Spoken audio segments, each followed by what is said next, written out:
So guys, for today's vlog ay magluluto tayo ng pork adobo. So as you can see, nasa kusina po tayo ngayon. So yung mga ingredients ay na-prepare, na-ready ko na. At ipapakita ko sa inyo ngayon. So, keep on watching. Gagamit lang po tayo ng simpleng ingredients na normally na hinahanda sa hapagkainan. Yung sa pang-araw-araw yung wala lang okasyon. Makakasama natin si Janet!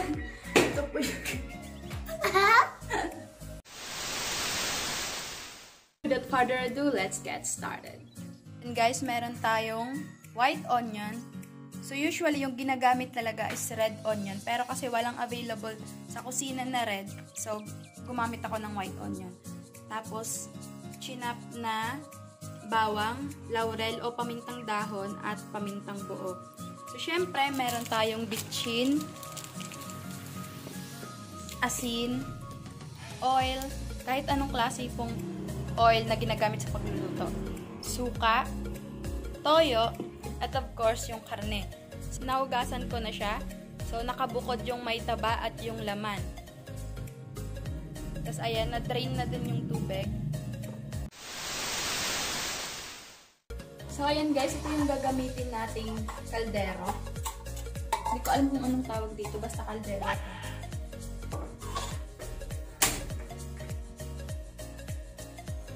So, painitin muna natin.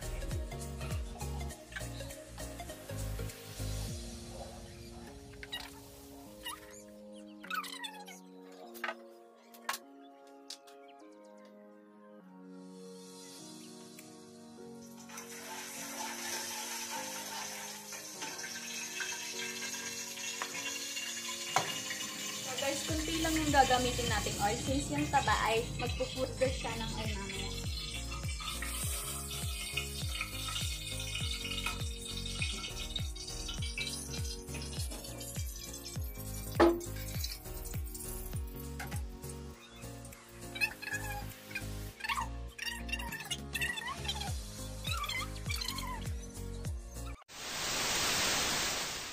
Pag mainit na yung oil, ay ilalagay na natin yung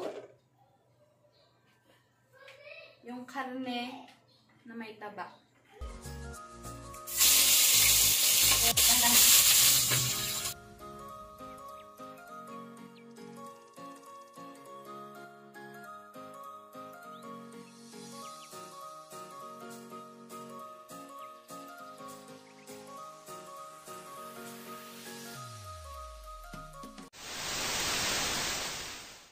Yan, medyo brown na siya. Tapos tingnan nyo, dumami na talaga yung mantika.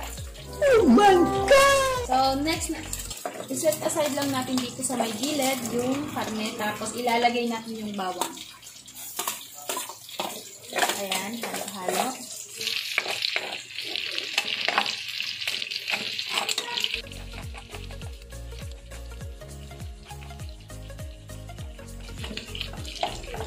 Hanggang sa mag-golden brown yung bawang. Okay na siya. So, ilalagay na natin yung white onion.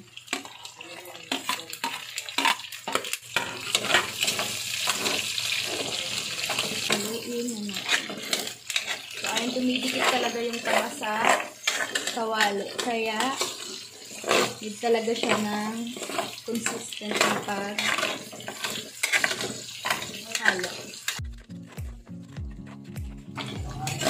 Laman ng baboy.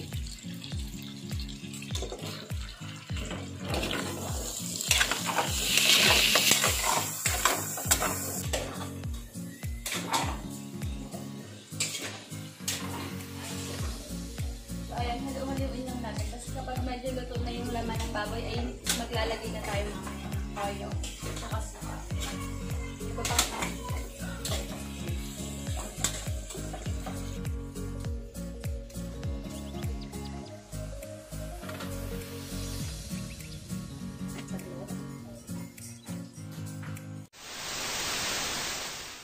So, next na ilalagay natin ingredients ay ang toyo.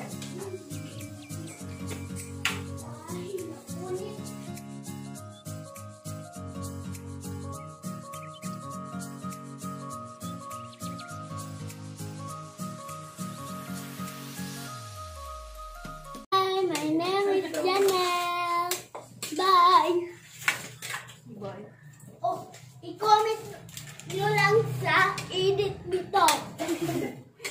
Ano yung comment? Sa edit. Sa edit? Nagluluto si ate ng chicken manok. Chicken manok.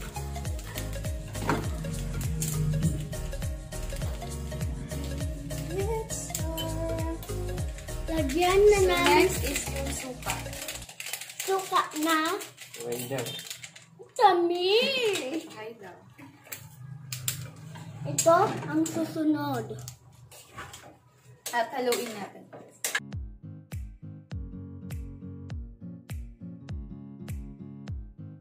Tapos, isunod na natin yung buo na paminta at yung dahon. Saka natin lagyan ng asin. Asin na pa masarap.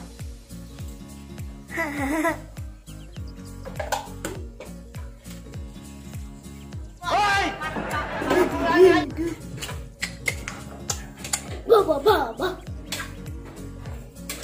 Sunod, wala ng laman.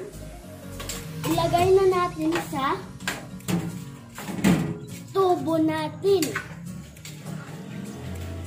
Para malinis na natin yung plato.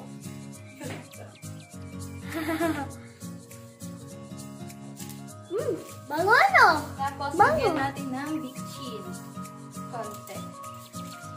Kasi, So guys, sa paglalagay ng suka at saka toyo at asin, ay tansyahin nyo na lang based sa inyong panlasa.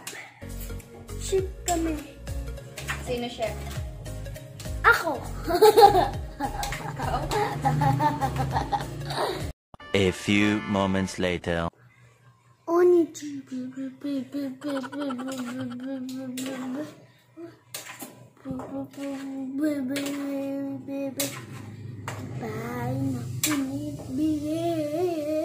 One eternity later. So, ngayon, tapos na kami.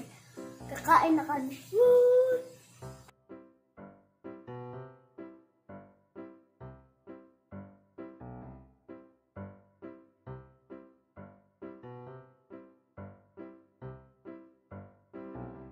Bye na punit. Oh! Oni.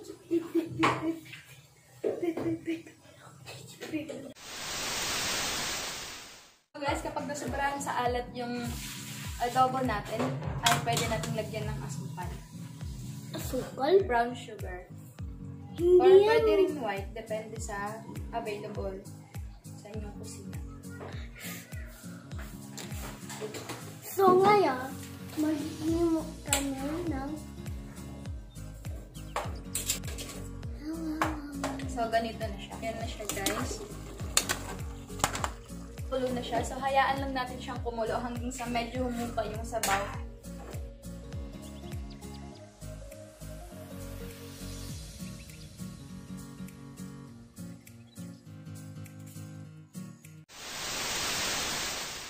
Hindi pa ako expert sa pagluluto, pero may alam naman akong mga ibang ulam na kaya kong lutuin. Mga nalaman kong recipe ay napapanood ko lang dito sa YouTube, tapos minsan sa video. Much later.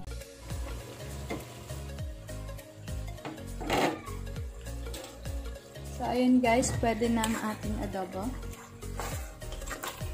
So, okay na yan para medyo may sabaw naman. So, usually po, yung adobo po is wala talaga, ay konti lang talaga yung sabaw. Pero depende naman yun sa nagluluto. Kung gusto kong, lalo na kung may mga bata, mas gusto nila yung may sarsa. So, ayan. Okay na siya. Lagyan natin sa aking pamangkin.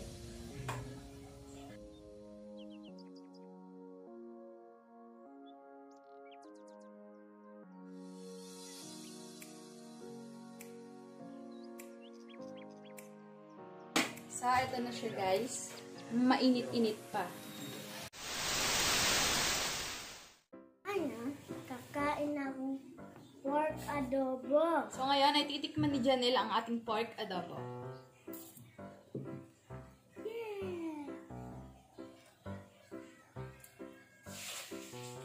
Mainit. Ang lasa nila? Masarap hindi?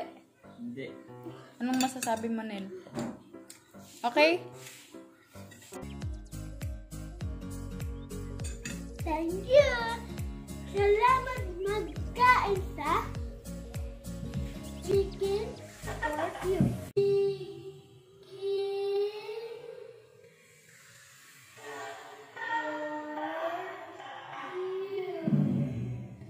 Chicken for you. Chicken for you. Puro mo na. Thank you for watching. Thank you for watching sa mag-video sa amin. Bye-bye. Bye!